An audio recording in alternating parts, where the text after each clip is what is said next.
여러분, 세상에서 기도를 가장 깊이 한 기도의 대가, 영성의 대가, 이런 분들을 하면 여러분들 주변에 있는 분들이나 아는 분들 가운데 떠오르는 분들이 계세요. 40일 금식 기도를 하신 분들도 있고, 또 금요일마다 철야 기도하시는 분들도 있고, 산기도 가시는 분들도 있고, 옛날엔 그런 분들 참 많으셨어요. 요즘도 물론 있으신 것 같아요. 그런 분들이 떠오시나요? 또는 영성가, 그럼 헨리 누엔이라든가 멀튼이라든가 이런 여러 영성가나, 또는 이그나시우스 같은 종교개혁 시대의 천주교 영성가나, 또는 사막 교부나 이런 사람들이 떠오르시나요? 사실 기도를 많이 한 사람들이 너무 많아요, 기독교 역사 속에서. 근데 이런 모든 기도에 있어서 단연코 다른 사람이 따를 수 없는 경지에서 기도한 분이 한 분 계셨는데 누굴까요? 당연히 예수님이십니다. 그래서 예수님이 기도하시는 걸 보고 제자들이 예수님의 기도는 좀 다르구나. 왜냐하면 유대인들이 모두 기도를 했거든요. 기도는 그들의 일상이었습니다.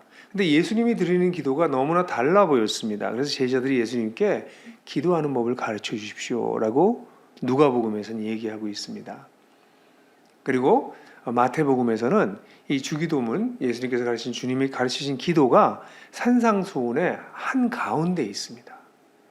나중에 제가 쓴 책인 한국교회가 잃어버린 주기도문을 보시면 그 안에 어떻게 이 주기도문이 산상수훈 전체의 한 가운데 위치하고 있는지에 대해서 문학적 구조로 설명해 드리기도 하는데요. 그만큼 주기도문은 예수님께서 가르치신 기도예요. 그러면 한번 생각해 보세요. 기도의 대가, 최고의 대가가 기도는 이렇게 하는 거다라고 가르쳐 주신 것이 주기도라는 것입니다. 그 주기도는 정말 대단한 기도일 수 있는 것입니다. 그래서 어떤 사람이 말하기를 주기도는 어린아이가 들어가서 물장구를 칠 수 있는 아주 안전하고 얕은 물이기도 하지만, 또한 주기도는 코끼리가 들어가서 헤엄칠 만큼 깊은 바다다, 그렇게 표현했습니다. 그래서 저는 오늘 여러분들에게 이 주기도문에 대한 이야기를, 주기도에 대한 이야기를 하게 돼서 일단 너무너무 기쁘고요. 짧은 시간에 이 사랑하는 기도를 어떻게 다 소개할 수 있을까 좀 걱정이 되지만 여러분들하고 좀 해보려고 그래요. 여러분, 그런데요, 기도는 말이죠, 모든 종교에 다 있어요. 기도가 없으면 그건 종교가 아닙니다. 어떤 형태로 기도하든 절대자 앞에서, 그 절대자가 우리가 믿는 정말 하나님이든 누구든지 간에 절대적인 존재 앞에서 내 마음을 쏟아놓고 그에게 뭔가를 원하기도 하고 그를 바라보고, 또는 그에게 자기를 성찰하고 하는 종류의 기도는 모든 종교에 다 있어요. 당연히 기독교에도 기도가 있고요. 기독교의 기도는 다른 어느 종교의 기도보다도 더 어떤 면에서 깊이도 있고 또 좀 달라요. 그런데 우리 그리스도인들이 드리는 기도와 다른 이웃 종교, 우리 한국의 대표적인 종교는 불교니까 불교도가 드리는 기도가 비슷한가요? 다른가요? 또는 우리나라는 이제 샤머니즘이 있으니까 이렇게 정화수를 떠놓고 정성껏 비나이다 비나이다고 하던 그런 기도와 우리의 기도는 어떤가요? 다르죠. 우리는 하나님을 자꾸 예수님 이름으로 기도하니까. 아니, 그런 거 말고 내용을 한번 생각해 보세요. 더 정확하게 말씀드릴까요? 한국의 1년 12달 중에서 한국의 영성이, 기도의 열기가 가장 뜨거워질 때가 있습니다. 언제일까요? 입시 때입니다. 입시 때가 되면 기도 안 하던 사람들도 다 기도해요. 교회, 성당, 사찰, 암자, 큰 바위, 큰 나무, 온갖 곳에서 기도를 드립니다. 사랑하는 자녀의 입시를 위한 거죠. 그럼 제가 질문해 볼게요, 다시. 그때 자신의 자녀들을 위해서 기도하는 기도가 하나님을 믿는 우리들의 기도와 하나님을 잘 모르는 다른 종교를 믿는 사람들의 기도가 어떻게 다른가요? 혹시 너무 비슷하지는 않나요? 혹시 어쩌면 똑같지가 않나요? 그럼 질문이 생기는 거예요. 아니, 하나님을 모르는 사람이 드리는 기도와 하나님을 알게 된 우리가 드리는 기도가 비슷하다고요? 어떻게 그게 가능할까요? 우리가 믿는 하나님은 자기 자신을 우리에게 보여주신 분이십니다. 자신의 뜻을 알려주신 분이시고 거기서 더 나아가서 자신의 아들을 우리에게 보내주셔서 하나님 자신이 어떤 분인지 드러내 보여주신 분이십니다.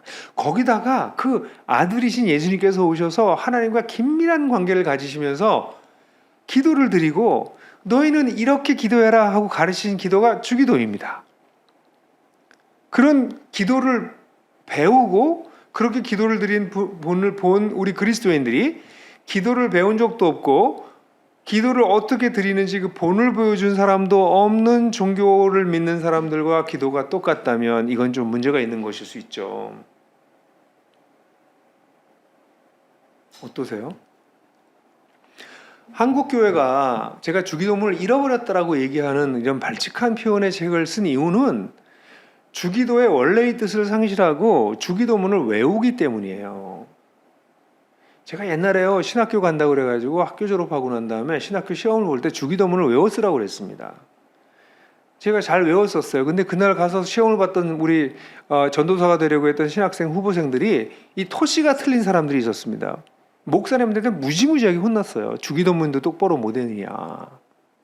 그렇게 주기도문은 토시도 틀리지 않고 외워야 되는 것일까요? 실제로 그래서 주기도문을 우리 그리스도인들은 주로 목사님이 안 계셔서 축도가 없을 때 대용으로 또는 모임이 끝날 때 모임을 끝날 때 하는 기도로 주로 씁니다. 그래서 하늘에 계신 우리 아버지 이름을 그렇게 외웁시고 주르르르 외워서 나라와 권세 영광이 입사옵나이다 아멘 이렇게 하는 기도를 다 해요. 주기도문에서 기도가 빠져버리면 뭐가 남죠? 제가 반농담으로 하는 얘기지만 주기도문에서 기도가 빠지면 주문이 됩니다. 기도가 주문이 되어 있어요. 주기도문은요 외우라고 드리는 기도가 아닙니다. 외워서 드리는 기도가 아닙니다. 예수님께서 너희는 이와 같이 기도해라 이렇게 말씀하셨어요. Pray in this manner. 이런 방식으로 기도해라라고 말씀하셨지. Pray, 오늘 memorize these verses. 이런 내용을 외워서 기도해라. 그렇게 말씀하지 않으셨어요. 그러니까 주기도문은 정확하게 얘기하면 이러이러한 내용의 방식을 따라서 기도해야 되는 거예요. 그뿐만 아니라 이 주기도문을 얘기하시기 전에 우리 마태복음에서는 이렇게 기도하면 안 된다라고 이방인들의 기도와 그리스도인들의 기도를 비교하세요. 두 가지 얘기하시죠. 기억나세요? 마태복음 6장에 사람들에게 보이기 위해서 하는 위선적 기도와 기도를 많이 해야 알아들을 거라고 생각해서 그렇게 하나님을 신을 감동시키려고 하는 기도 그런 거 하지 마라. 기도는 골방에 들어와서 너와 나와 긴밀하게 만나는 시간이다. 나는 네가 구하기 전에 너에게 있어야 될 걸 다 아니까 나를 설득하려고 할 필요가 없단다. 나는 이방의 신과 다르다. 우리는 이방 종교와 다르다. 그런 자세를 먼저 말씀하시고 난 다음에 그러니까 너희는 이렇게 기도해 라고 얘기하신 거예요. 오늘날 우리 기도에 대해서 배우려고 하는 기도를 하려고 하는 우리 한국의 많은 그리스도인들이 먼저 알아야 될 것은 우리가 하고 있는 많은 사람들이 드리고 있는 기도 가운데 사실은 세속적인 세상적인 다른 종교에서 온 영향이 좀 있다는 사실을 빨리 발견하는 게 중요해요. 그리스도인의 기도는 세상 사람들의 일반적인 다른 종교 가진 사람들 기도와 달라요. 예를 들어서요. 어떤 분들이 그런 얘기하죠. 아니 기도를 어떻게 20분씩이나 하죠? 아니 어떤 분은 30분도 안 돼요. 1시간도 안 돼요. 그게 가능해요? 전 솔직히 기도하고 5분 하면 기도 다 끝나는데 그럴까요? 5분 하면 기도할 내용이 다 떨어집니까? 세상의 방식으로 기도하셔서 그렇습니다. 예수님께서 가르쳐 주신 방식으로의 기도를 하지 않기 때문에 내가 요구하는 게 뻔한 거죠. 어제 했던 거 오늘 또 하고 오늘 했던 거 내일 하고 하나님이 잊어버리셨을까? 그래서 계속 강청하는 기도를 드리는 거죠. 여러분 오늘 저는 여러분들하고 같이 이 주기도문의 서론적인 얘기를 좀 하려고 그래요. 그래서 정말 주마간산으로 주기도문을 다루겠습니다. 정말 깊은 내용이지만 그런 내용을 여러분 다룰 때 여러분들 이렇게 주기도문이 되어 있구나 하고 이 주기도문으로 기도하시는 여러분들이 되시길 정말 저는 바라요. 기도의 생활이 바뀌길 바라시고요. 저는 사실 대학교 한 2, 3학년 때 이 주기도문 공부하고요. 저의 기도가 바뀌었어요. 저의 기도가 바뀌고 제 인생도 바뀌었습니다. 그래서 이 기도는 정말 소중한 것이어서 오늘 여러분들하고 나누게 돼요. 자, 첫 번째. 하늘에 계신 우리 아버지 이렇게 시작합니다. 이 말은 안드류 머리라고 하는 사람은 기도의 문을 여는 열쇠와 같다 이렇게 얘기했습니다. 기도의 방으로 들어가는 열쇠와 같다 이렇게 얘기했어요. 이 열쇠가 있어야 그 방으로 들어간다는 거죠. 왜냐하면 하늘에 계신 우리 아버지. 처음에 시작하는 단어가 헬라어로는요, 파테르 이렇게 시작해요. 아버지, 우리의 하늘에 계신 이렇게 되어 있습니다. 그러니까 처음에 기도하러 나가서 처음에 이 주기도를 드릴 수 있는 사람 누구냐면 하나님을 아버지라고 부를 수 있는 사람이에요. 아버지. 여러분, 하나님을 아버지라고 부를 수 있다니. 이게 제자들이 예수님의 기도를 보고 그 독특성을 깨달은 거예요. 예수님은 하나님을 아바라고 잘 불렀거든요. 아바, 에바, 아바. 이게 아람어로 아빠란 뜻입니다. 에마, 이건 엄마란 뜻이에요. 근데 예수님이 하나님을 아바, 아주 친근한 호칭인 아바라고 불렀거든요. 그래서 제자들이 당신의 기도는 정말 다르네요. 그 기도를 가르쳐 주세요. 어떻게 하나님을 아버지라고 부르면서 그렇게 친근하게 대화를 하시나요? 그래서 기도를 알려달라고 한 거였거든요. 그래서 주기도문을 시작할 때 예수님 처음 말이 파테르, 아버지 이렇게 시작해요. 여러분, 하나님의 아버지이신가요? 하나님을 아버지라고 부르면서 감동이 오시나요? 전 지금 소름 돋았어요. 아니, 내가 어떻게 하나님을 아버지라고 부르냐고. 그 감격이 여러분들에게 있으세요? 그러면 주기도문을 드릴 수 있어요. 하나님 아버지, 어릴 때부터 아버지라고 불렀는데 그게 무슨 감동이 있어? 이러시면 여러분들은 하나님의 자녀가 아닐지도 몰라요. 죄인이었던 우리를 부르셔서 그의 아들의 희생을 통해서 아들 삼아주신, 딸 삼아주신 아버지 하나님, 그분께 나아가는 기도가 주기도문입니다. 그래서 우리는 하나님께 나갈 때 아버지 이렇게 부르고 나가요. 근데 그 다음 단어가 뭐냐면 우리예요. 주기도문은요, 나 혼자의 기도가 아니고요, 하나님 나라 백성의 기도예요. 그래서 주기도문을 보십시오. 주기도의 내용이 전부 다 나의라는 1인칭 단수가 쓰여지지 않고요, 우리의 양식, 우리의 죄, 우리를 시험에 들게 하지 마옵시고, 전부 우리로 나옵니다. 이 기도는 공동체적 기도예요. 이건 나 홀로 신앙인이 드리기 어려운 기도예요. 이 기도를 드릴 때는 내 형제자매들을 떠올리면서 드리는 기도예요. 내가 속해 있는 공동체가 있는 사람들이 드리는 기도예요. 그냥 막연하게 인류 전체를 생각하는 것도 아니고요, 우리 아파트에 사는 사람들 생각하는 것도 아니고요, 우리 교회 1000명 되는 그 교인들 다 생각하는 것도 아니고요, 어떤 면에서는 내가 사랑하고 내가 섬겨야 될 그 사람들, 거기서부터 출발하는 거죠. 물론 이것이 나중에 인류까지 확장될 수도 있어요, 기도가. 그러나 처음엔 그 우리가 있는 거죠. 그래서 이 기도는 하나님을 아버지라고 부를 뿐만 아니라 공동체에 속해 있는 사람들이 드리는 기도입니다. 더 나아가서 하늘에 계신, 이 얘기는 뭘까요? 하늘은 저기 스카이가 아니고요, 이 하늘은 우리 인간이 상상할 수 없는 차원에 존재하신 하나님이라는 뜻입니다. 우리가 이해할 수도 없고 알 수도 없는 그 하나님. 감히 우리가 하나님을 어떻게 부릅니까? 신비의 세계에 우리가 우리 머리로, 우리의 이해로 다 알 수 없는 그런 세상 속에 계신 아버지라는 뜻입니다. 그러니까 주기도로 기도하실 때 하늘에 계신 우리 아버지라고 하는 이것만 제대로 이해가 돼 있어도 이미 기도는 거의 반쯤 온 거나 다름이 없어요. 이 부분이 정리가 되어 있지 않으면 사실 이 뒤로 넘어가는 기도들은 거의 이해하기가 어렵습니다. 그래서 앤드류 머레이 같은 기도의 사람이 주기도의 기도의 열쇠가 바로 여기 있다, 하늘에 계신 우리 아버지라고 한 말은 정말 과장이 아닌 거죠. 그래서 저는 가끔씩 이걸 이렇게 기도해요. 하늘에 계신 우리 아버지, 그냥 그렇게만 해도 됩니다. 왜냐하면 그 말을 하고 난 다음에 그 말 뒤에 있는 수많은 저의 생각과 느낌과 고백과 사연이 묻어 있기 때문에 어떤 때는 하늘에 계신 우리 아버지, 그리고 기도가 거기서 한참 머물러 있어요. 그렇게 하셔도 되고요. 또 어떤 사람들은 제가 이해할 수도 없고 제 머리로 상상할 수도 없고 신비하게 그지없으신 그런데도 내 아버지가 돼주시고 내 아버지만 될 뿐만 아니라 나와 함께 아버지라고 부를 수 있는 형제자매를 주신 그 아버지께 제가 기도드립니다. 이렇게 시작하는 거예요. 그러니까 하늘에 계신 우리 아버지라고 하는 단어를 외우는 게 중요한 게 아니고요. 그 단어의 사상을 가지고 기도하라가 주기도문의 출발점이에요. 그러니까 pray in this manner, 이런 방식으로 기도하라는 얘기가 바로 그런 뜻이에요. 제가 지금 첫 번째 것만 얘기했는데 더 얘기할 수 있는데 그거 하나하나가 단어 하나하나가 너무 소중해서 그런데 이제 시간이 없네요. 그냥 넘어가야 되겠어요? 그러면 주기도문 이렇게 문을 열고 딱 들어가면 첫 번째 기도를 만나는 것이 놀랍게 하나님입니다. 세 가지가 나오죠. 아버지의 이름이 거룩히 여김을 받으시고 나라가 임하옵시고 뜻이 하늘에서 이루어진 것이 땅에서 이루어지다. 이 전부 다 하나님을 위한 기도예요. 그리고 난 다음에 두 번째 파트가 일용할 양식을 주옵시고 또 우리 죄를 사하여 주옵시고 마지막에 시험에 들지 말게 하옵시고 라고 하는 세 가지 우리와 나를 위한 기도가 나와요. 이거 벌써 이거 자체가 우리의 기도가 세상 사람들의 기도와 완전히 다르다는 것입니다. 예수님께서 가르치신 기도의 반은 우리 자신을 위한 기도가 아니라 하나님을 위한 기도입니다. 놀랍지 않습니까? 아니 우리가 하나님을 위해서 기도를 하다니요.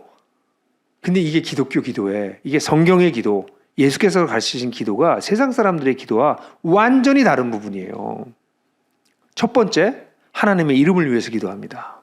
두 번째, 하나님 나라를 위해서 기도합니다. 세 번째, 하나님의 뜻을 위해서 기도합니다.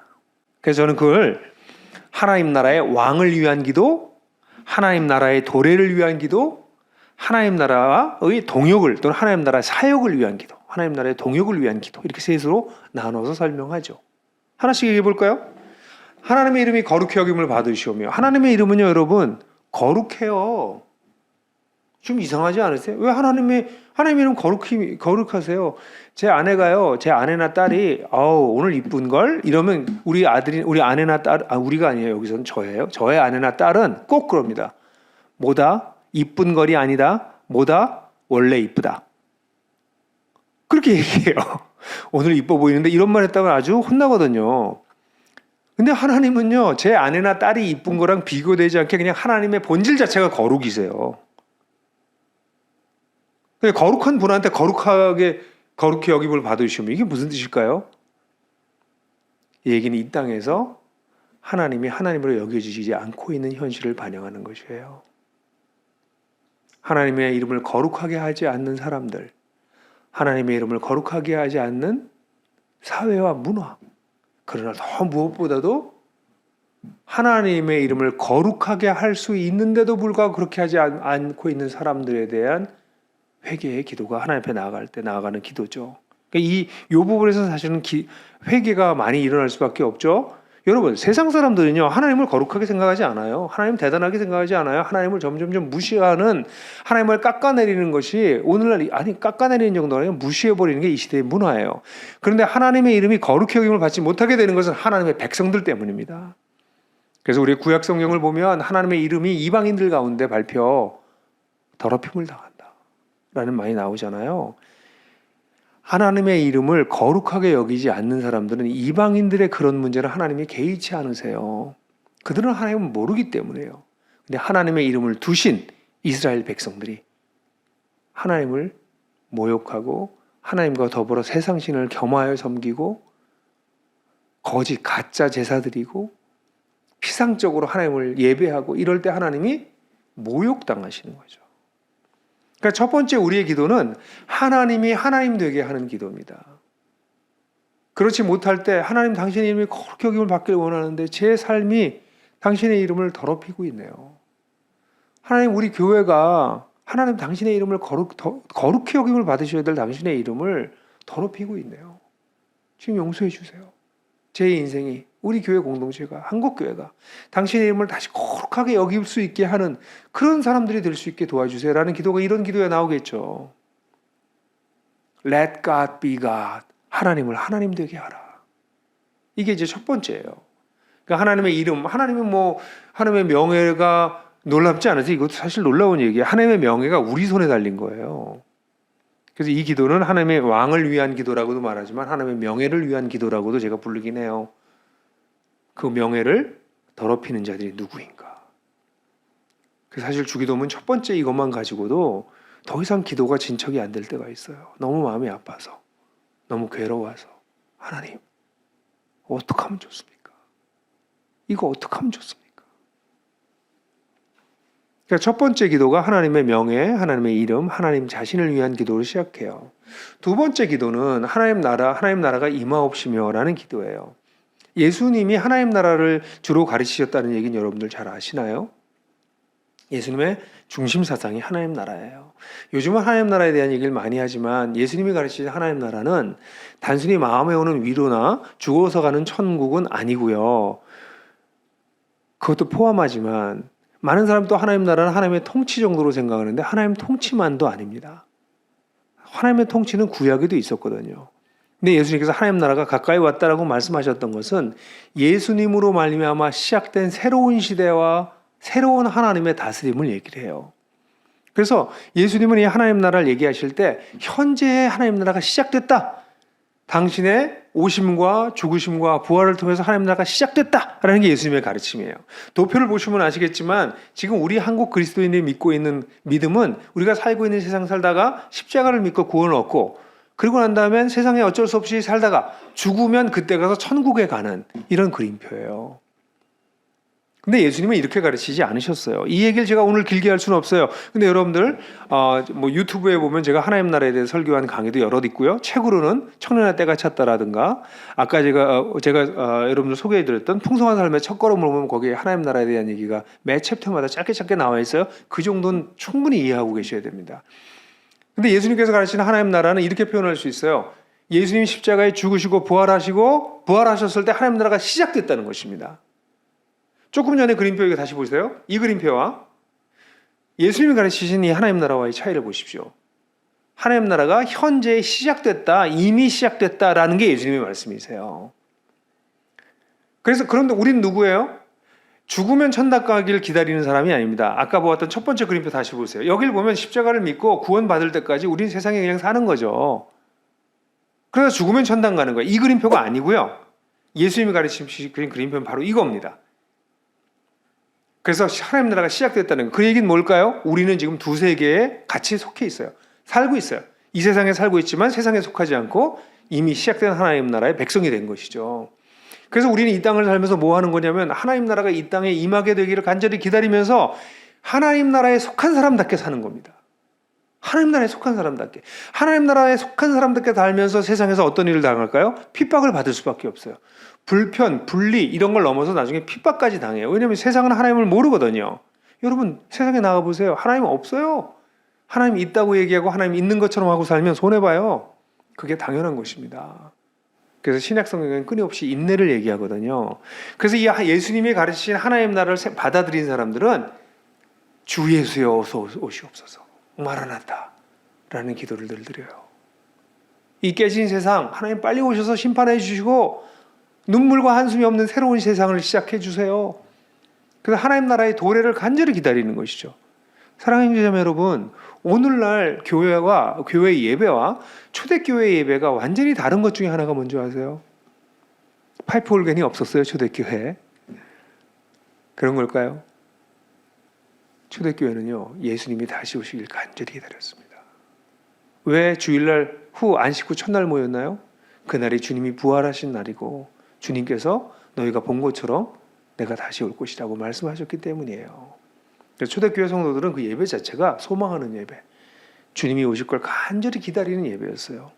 오늘날 우리 한국의 우리 예배들이 대부분이 주님을 오시길 간절히 기다릴까요? 그런 예배일까요? 여러분 주기도문의 두 번째는 이 주님의 나라가 임하옵시고, 이게 무슨 뜻이에요? 하나님 나라 시작됐지만 아직 완성되지 않았기 때문에 그 완성될 날을 간절히 기다리는 것. 우리가 이 땅에서 아무리 선한 일을 하고 세상을 아무리 살만한 곳으로 바꾼다 할지라도 하나님 나라가 임하지는 않습니다. 그건 주님이 오실 때에만 하나님 나라가 임하게 됩니다. 그래서 우리는 하나님 나라가 임하기를 간절히 기도하는 거죠. 근데 기도만 하나요? 그러면서 우리는 뭐 하냐면 세 번째, 하나님 나라에 동역하는 기도를 합니다. 하나님의 뜻이 하늘에서 이루어진 것 같이 하나님이 다스리고 있는, 지금 현재 다스리고 있는 그 하늘, 그 신비로운 세상에서는 하나님의 뜻이 완벽하게 일어나고 있거든요. 그 뜻이 이 땅에서도 이루어지기를 원합니다. 와, 이 대단한 기도죠. 그러니까 주님의 다시 오실 걸 기다리면서 빨리 종말이 나왔으면 좋겠다. 이 세상 빨리 심판받았으면 좋겠다. 그동안 난 뭐 하여간 그때까지만 대충 살아야지. 이게 아니라 우리가 살아있는 동안 하나님의 뜻이 하늘에서 이루어진 것 같이 내 땅에서, 이 땅에서, 이 얘기면 내가 발 딛고 사는 세상에서 이루어지길 원합니다. 이렇게 기도하는 거예요. 이 기도는 다르게 말하면 하나님의 뜻을 분별하는 기도입니다. 그러니까 이 기도를 드리려면 그냥 맹하니 하나님 뜻 땅에서 이루어지겠지, 뭐 땅에 하나님 뜻이나 이루어지세요, 이렇게 기도하는 게 아니에요. 내가 기도하고 있는 주제와 관련돼서 하나님의 뜻이 무엇입니까? 그 뜻이 하나님의 뜻이라면 이 땅에 이루어지게 하시옵소서. 그래서 예수님께서 말씀하신 게, 너희가 지금까지 내 이름으로 구하지 아니해서 내 이름으로 구하라. 그리하면 내가 시행하리라. 내가 순종하시겠다고 그렇게 얘기하셨어요. 니들이 기도하면 내가 수행하겠다. 이런 구절은 나중에 제 책을 보면서 더 공부하셔야 돼요. 이 공부를 해나가시면서 배우시겠지만, 너희가 땅에서도 매면 하늘에서도 매일 것이요, 땅에서 풀면 하늘에서도 풀리리라. 아니, 땅이 먼저 오는데요, 하늘보다? 땅에서 우리가 기도할 때 하늘에서 매이고 풀립니다. 하나님의 뜻을 알고 나면 땅에서 우리가 선행해야 될 것이 기도입니다. 땅에서 풀고 땅에서 맬 때 그제서야 하늘에서도 매이고 하늘에서 풀리는 겁니다. 대단한 거죠. 기도는 이것입니다. 하나님과 동역하는 것입니다. 하나님은 우리의 기도를 기다리세요. 기도, 하나님의 뜻이 무엇인지 분별하는 게 첫 번째고요. 두 번째, 이것이 하나님의 뜻이라면 우리는 하나님께 강력하게 그 뜻을 이루십시오, 그건 당신 뜻 아닙니까? 라고 기도해도 돼요. 그런 담대한 기도를 주님께서 원하십니다.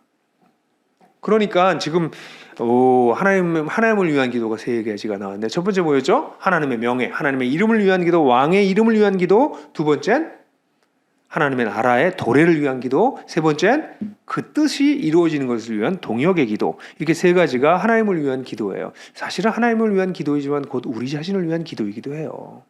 하나님의 관점에서 우리 자신을 볼 때 이런 기도를 드려야 되는 것이죠. 시간이 없으니 우리 두 번째 세션으로 넘어갈까요? 두 번째는 이제 드디어 우리를 위해서 기도하기 시작해요. 우리를 위해서 기도할 때 첫 번째가 뭘까요? 오늘날 우리에게 일용할 양식을 주옵시고. 근데 이 기도를 해보시면 여러분들은 좀 기도가, 이건 뭐지? 갑자기 하나님의 이름, 하나님의 나라, 하나님의 뜻을 얘기하다가 오늘날 일용할 양식을 주옵시고 갑자기 뚝 떨어지는 기분이 들어요. 그리고 솔직히 말해서 여러분들 일용할 양식이 없는 사람이 요즘 한국에 그렇게 많나요? 여러분, 냉장고에 열려면요, 한 2주는 그거 드시고 살걸요? 냉장고에 있는 거. 가정주부들은 냉장고에 가끔씩 썩은 음식들 갖다 버리는 일도 한다고요. 우리는 일용할 양식에 차고 넘쳐요. 일주일은 먹고요, 2주일도 먹을 수 있고요. 여러분들 가운데 은행 계좌를 보면 10년, 20년은 먹고 살 것을 가지고 계신 분들도 계세요. 이 기도는 뭔가요? 그런 분들은 이런 기도 드리지 않아도 되나요? 이 일용할 양식을 떠올리면 제일 먼저 떠오르는 것이 만나입니다. 광야에서 매일매일 하나님께서 제공해 주셨던 만나. 이것은 이스라엘 백성, 곧 하나님 나라의 백성의 생존 방식을 가르쳐주는 것입니다. 그들이 먹고 사는 빵, 그들 냉장고에 있는 음식, 그들 은행에 있는 은행 계좌 때문에 사는 것이 아니라 하나님이 공급하시는 매일매일의 힘으로 산다는 것을 믿는 것입니다.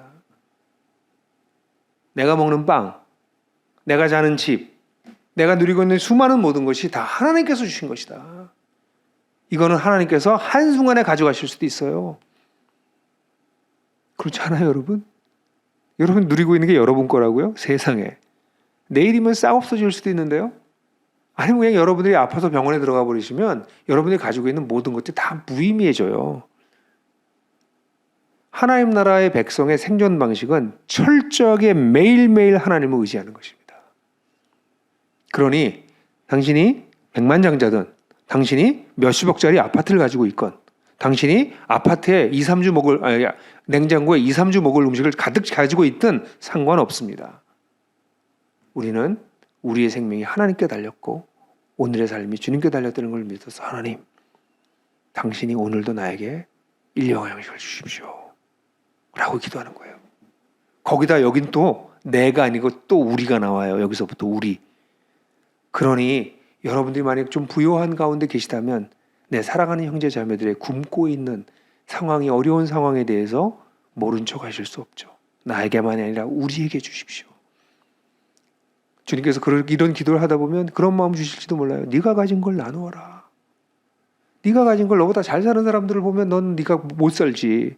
근데 너보다 힘든 사람이 얼마나 많니? 너보다 힘든 사람과 나누면서 우리에게 일용할 양식을 주옵시고 하는 기도를 네가 응답되게 해라.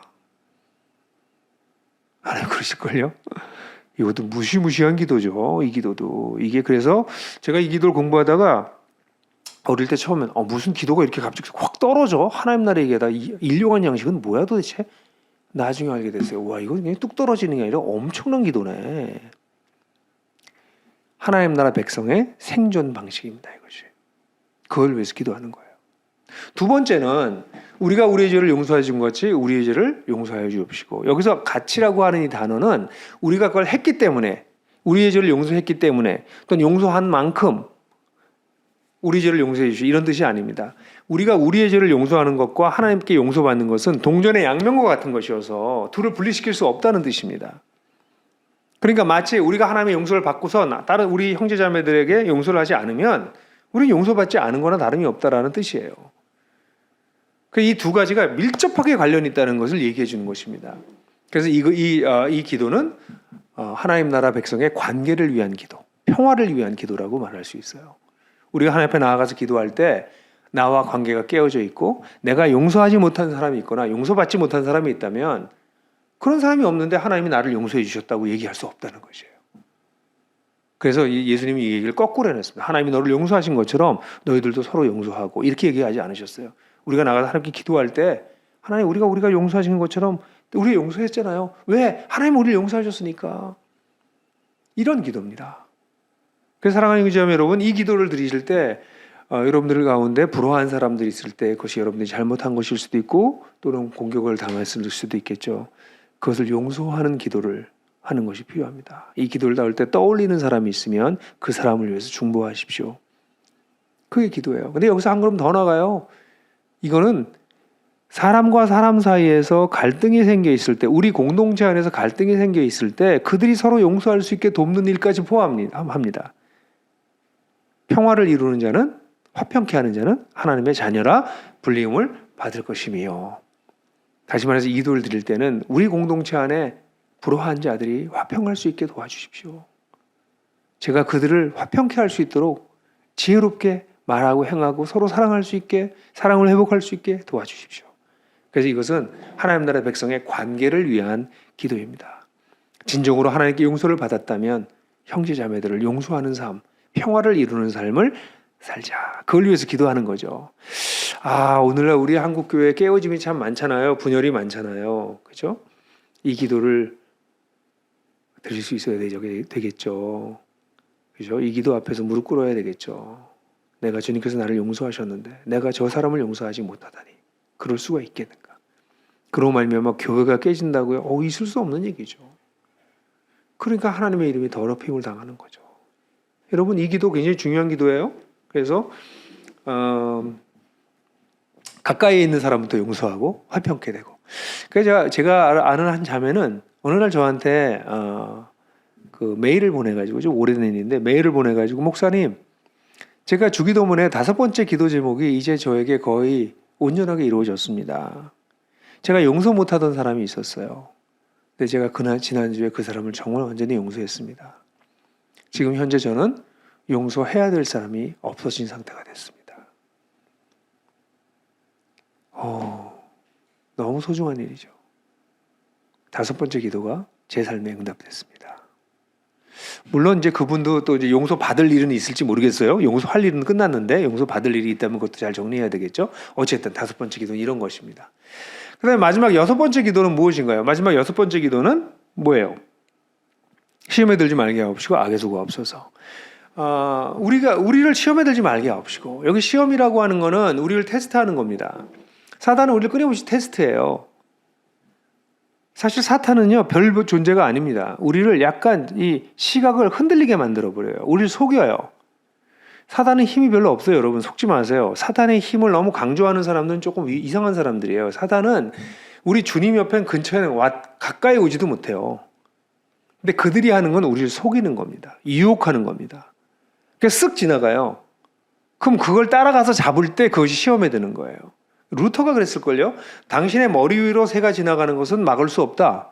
그러나 새가 당신의 머리 위에 둥지를 트는 것은 막아야 한다. 이렇게 얘기를 했어요. 새가 머리 위로 지나가는 걸 어떻게 막습니까? 유혹거리가 내 앞을 쓱 지나가는 걸 어떻게 막습니까?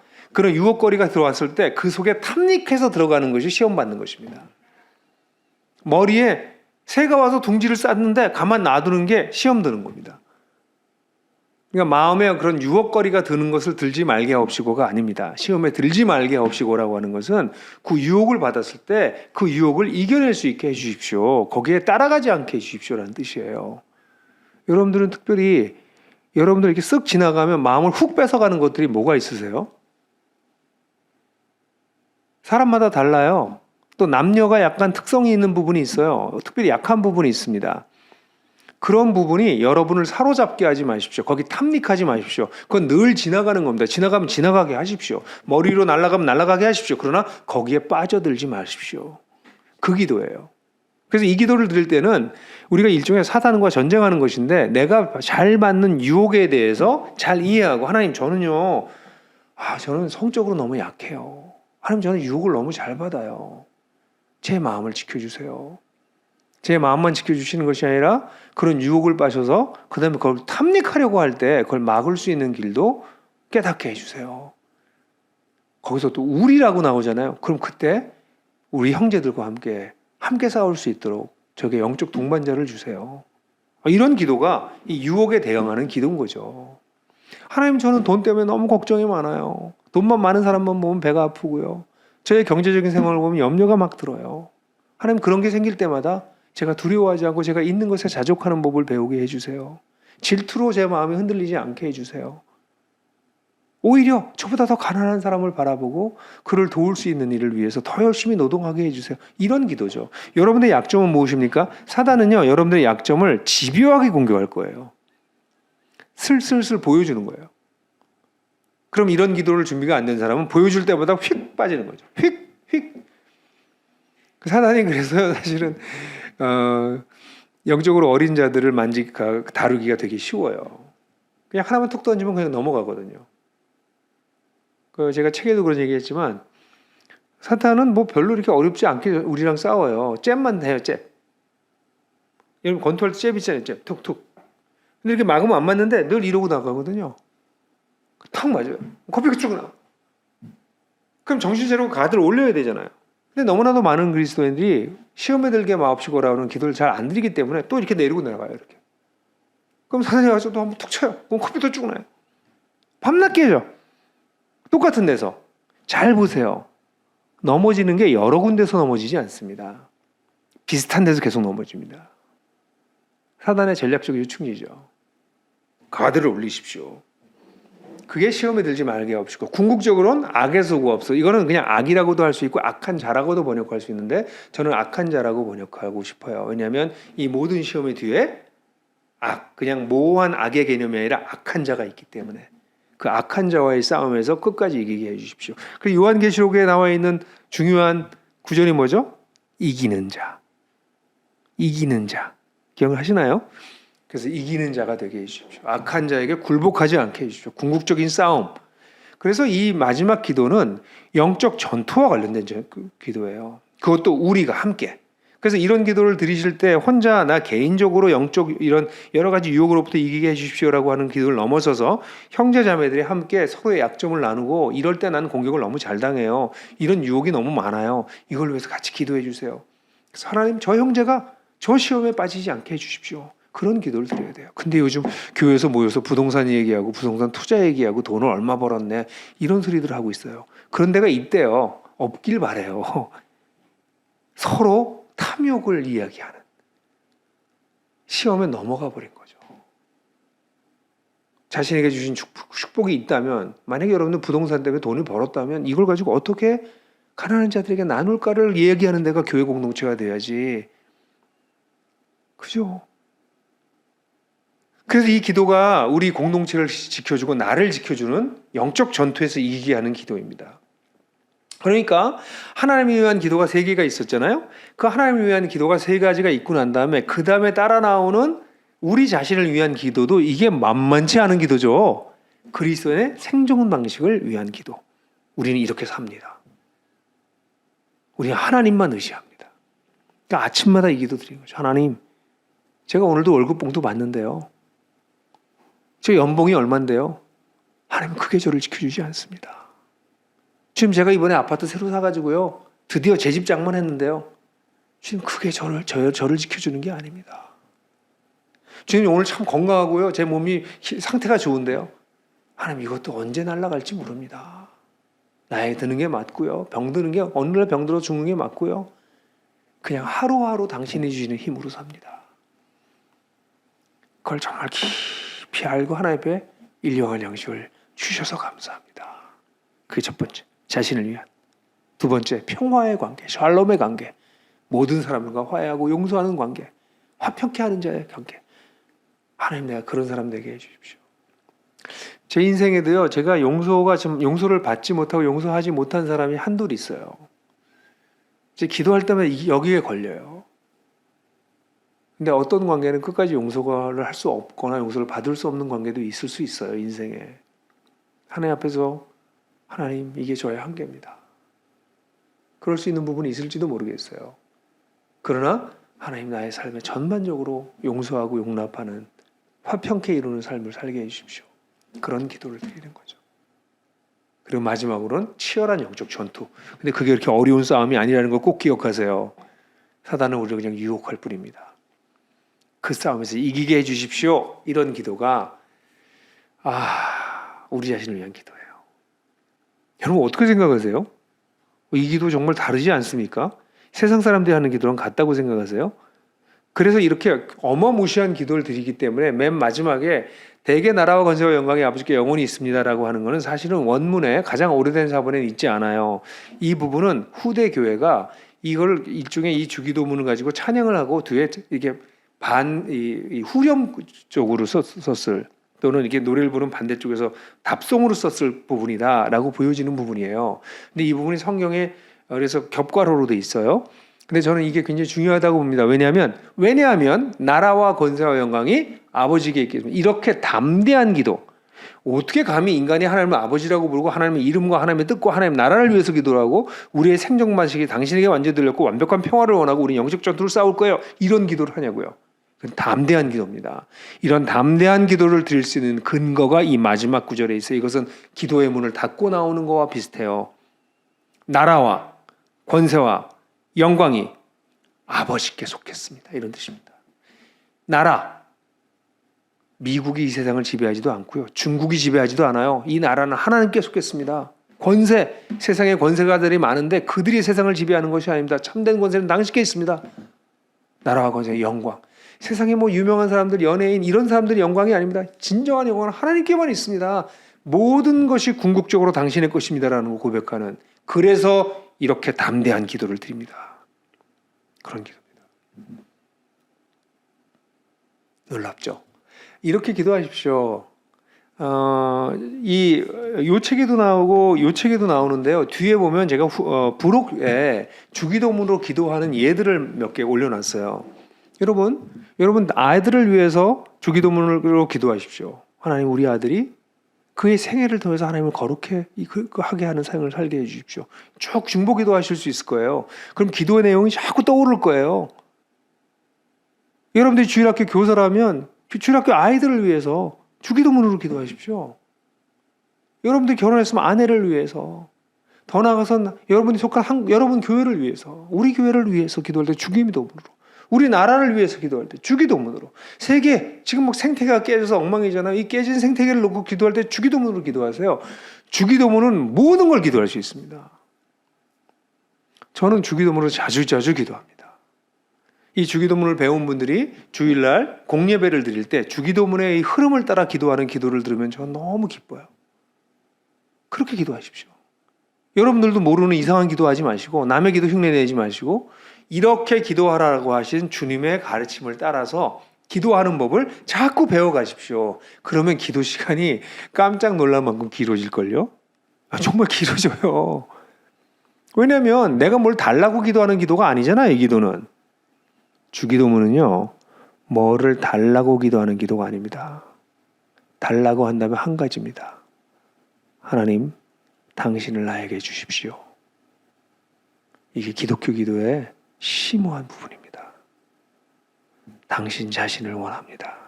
당신의 이름, 당신의 나라, 당신의 뜻, 당신이 살게 하는 힘, 당신이 주시는 샬롬, 당신이 주시는 승리, 그것만이 필요합니다. 당신이 필요합니다. 이게 주기도문이에요. 이 강의를 들으시는 모든 분들이 주기도문으로 깊어지시길 바라요. 그래서 기도가 시간이 언제 이렇게 됐지? 이렇게 될 정도로 기도 속에서 하나님을 더 알아가고 하나님을 찾아가시는 그런 여러분들이 되시기를 주님의 이름으로 축원하고요. 그리고 이 기도의 훈련을 하셔야 돼요, 여러분. 그냥 하시면 안 되고요. 우리 이런 책 한국교회 잃어버린 주기도문 이런 걸 잘 공부하시고 실제로 하루에 20분, 30분, 40분씩 이 주기도문으로 기도하는 훈련을 해보십시오. 그럼 하나님께서 여러분들을 더 깊은 기도의 세계로 이끌어 가시는 것을 경험하게 될 것입니다. 그런 놀라운 축복을 받으시는 여러분들 되시기를 주님의 이름으로 축원합니다. 잠깐 기도할까요? 우리 아버지가 되셔서 이 신비한 기도를 가르쳐 주시는 우리의 아버지 되신 하나님, 우리가 기도를 통해서 바른 기도, 하나님께서 기뻐 받으시는 기도, 하나님을 하나님 되게 하는 기도를 통해서 하나님의 이름을 거룩하게 하길 간절히 원합니다. 주님, 우리가 이미 시작된 하나님 나라에 속했지만 이 땅에 사는 동안 여간 어렵지가 않습니다. 이 깨진 세상 속, 부조리한 세상 속, 악한 세상 속에 살면서 우리는 주님의 다시 오심을 간절히 기다릴 수밖에 없습니다. 주님, 주님의 나라가 어서 오시기를 간절히 원합니다. 주님 나라가 올 때까지 주님, 또는 주님께서 우리를 불러가실 때까지 주님, 이 땅에서 우리는 하나님의 뜻이 이 땅에 이루어지는 것을 위해서 기도하기를 원합니다. 특별히 주기도를 배운 우리들은 하나님의 뜻을 분별하는 법을 가르쳐 주시고 그것이 분별된 것이라면 하나님께 강력하게 당신의 이름을 빌어 주님 이 일을 해 주십시오. 하셔야 됩니다. 하시겠다고 하시지 않으셨습니까? 라고 담대하게 기도를 드리는 기도의 동역자들이 되기를 간절히 원합니다. 지금 더 나아가서 이 기도를 계속 드리면서 우리 하루하루가 순간순간이 당신의 손에 달려있다는 것을 믿고 하루하루 주님을 의지하며 살아가는 전혀 다른 생존 방식의 백성들이 될 수 있도록 도와주시길 원합니다. 주님, 이 기도를 드리면서 더욱더 사람들과 용서 용납하고 평화를 이루는 삶 속으로 들어갈 수 있도록 주님 우리를 도와주시옵소서. 나아가서 이런 담대한 기도를 통해서 온갖 유혹과 시험으로부터 우리가 승리하고 악한 자에게 무릎 꿇는 것이 아니라 결국은 이기는 자로 남는 자들 될 수 있도록 주님 이 주기도를 통해서 저희들을 붙잡아 주시옵소서. 저희가 부족한 인간이 이런 놀라운 기도를 드릴 수 있는 이유는 나라와 권세와 영광이 아버지께 영원히 아버지께만 속했기 때문입니다. 주기도를 통해서 우리를 참된 진리 가운데로 이끌어 가시는 우리 주님의 이름을 찬양합니다. 예수 그리스도의 이름으로 기도했습니다. 아멘.